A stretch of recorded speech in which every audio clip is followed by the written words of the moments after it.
welcome to Jump TV's seasonal extravaganza. It's extravaganza. Ganza. Seasonal spectacular. Spectacular. Stuffer.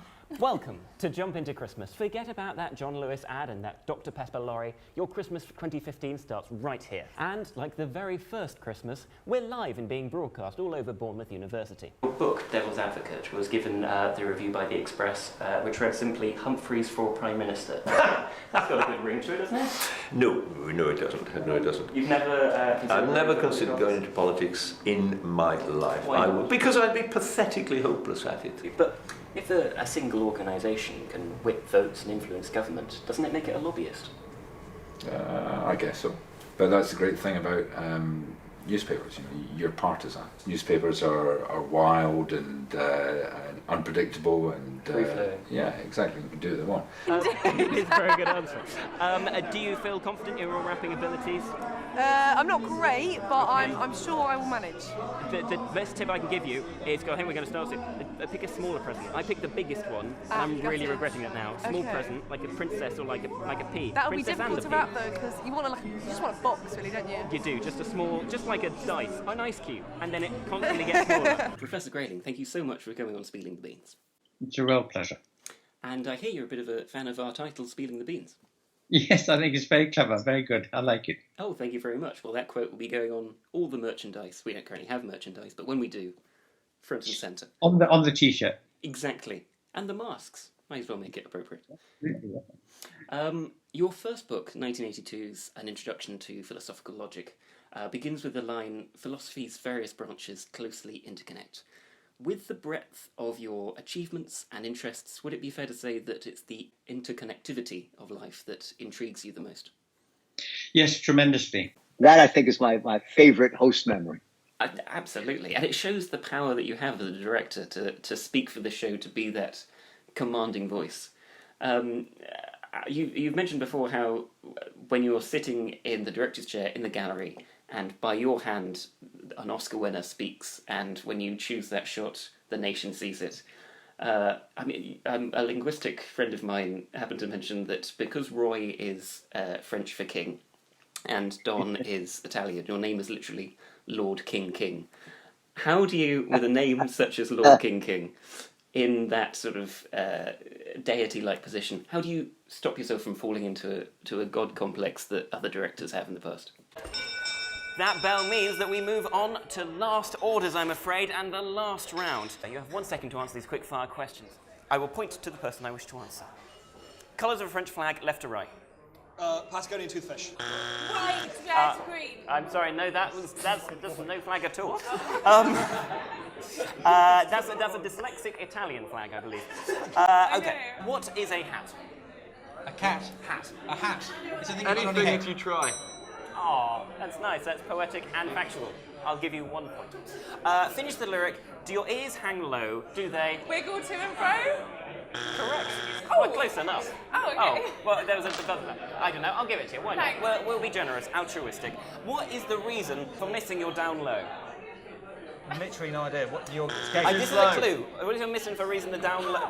You're too Too slow is the correct answer. Yeah, give me 5 at the side, down below. Oh, you too slow. From childhood. Give it a Name a country. have one of those. Which you're having it tonight.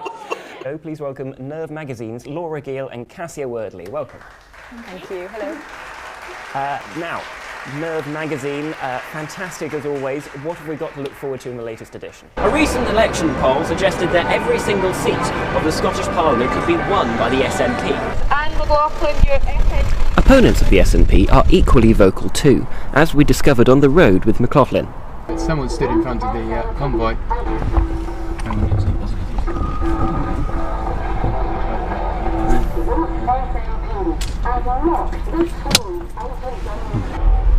you ever feel scared in these kind of situations?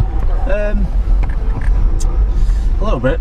Sometimes, a little bit. So are you optimistic about the election result? No, I'm rather pessimistic. I think we may be facing a considerable mess after the election.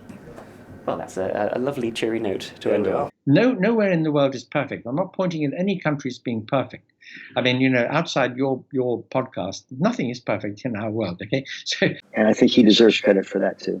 totally. And it does seem to be a phenomenal tool, SNL, in healing, even from this side of the Atlantic, because it does seem to be that American news is also British news to a large extent. We're the 51st state, or 52nd if DC gets passed.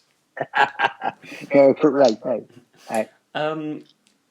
Talking about healing, and feel free if it is still too sensitive a topic, and we don't need to pray further. But I discovered that when you were directing CBS this morning, you were the director on 9/11, and I was wondering what it was like to be a director in that position, and what that would have felt like, and how you tell a story, tell a narrative when something like that is unfolding.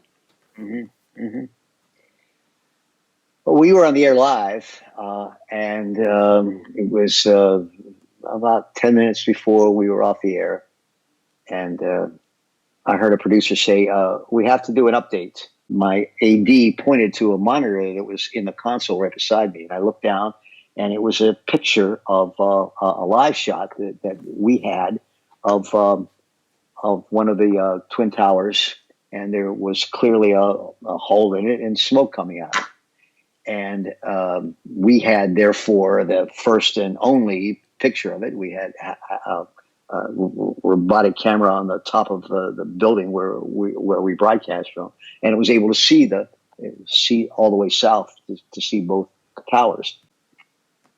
I suddenly realized I couldn't turn off the television because I was there directing the shots. I had to stay with it. And a son was sitting there with his mom, an 8-year-old kid who had written a letter to his dad, and he wanted to read it, knowing that his dad had just died.